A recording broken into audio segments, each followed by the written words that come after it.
Yo, what's up guys? I've never done a video like this, I don't think, but today I want to take a look at two different headmasters. So this is Lord Zarack of Scorponok's head, and this is like his, Master Force version. I think he appeared in Master Force or Headmasters, but basically this is him after he loses as Scorponok.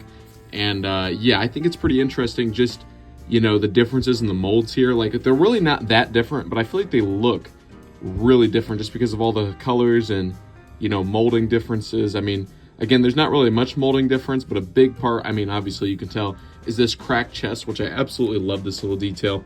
Like, it's so detailed in there, and I don't think I've ever seen like a Transformer with a, like a scar like this that's that detailed. Armada Wheeljack's the only other example I can think of. And then again, I really like the head on this guy. He's got the eye patch, really cool. And here's the head of the original. So if you don't know, Scorponok's headmaster isn't a double headmaster. These ones theoretically shouldn't have these little guys, or these little guys should actually turn into the heads, but obviously they wouldn't be big enough. So here's their little headmasters. I always like the little headmasters. These are cool. Just for a little bit of size, they are a little bit bigger than like your average deluxe, so I think they look pretty nice. Anyways, let's get these guys transformed. I actually really like these guys' transformations. I feel like they're really satisfying to do. Like, they're really not complex, obviously. They're just turning into a cube, basically. But all the, parts click together nice.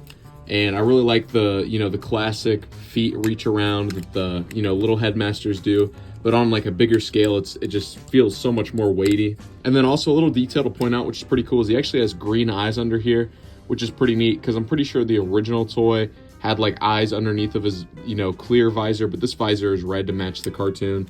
So, it just goes over, which I think is a really cool detail. And here's Scorponok's head mode, and there's a Scorpion head mode. One thing I think that is a little bit weird about Black Zarack here is that all of the red you see is actually painted, which I think is really weird, because especially in his head mode, you can just see, like, at this point, why not just mold it in red? But I don't know, maybe there was some weird mold issue or something, but I don't know. I do really like the way the red looks. It's very glossy. But then also, this was a problem for me, and I'm sure it's a problem for a lot of people. This little like head cover thing right here, it's not really necessary to keep on, but it's kind of, it kind of fills in the forehead a little bit. As you can see, I actually shaved this down quite a bit, because if you don't do that, it just gets hung up on the nose right there, and it's such a faff to like undo. But now that I shaved it down, it just works itself nicely in there. And yeah, you can see it just transforms perfect. And I really like Black Zarack's head. He's got the black eyeliner, which is funny, but I think this head looks really good. And yeah, so both of these heads look awesome.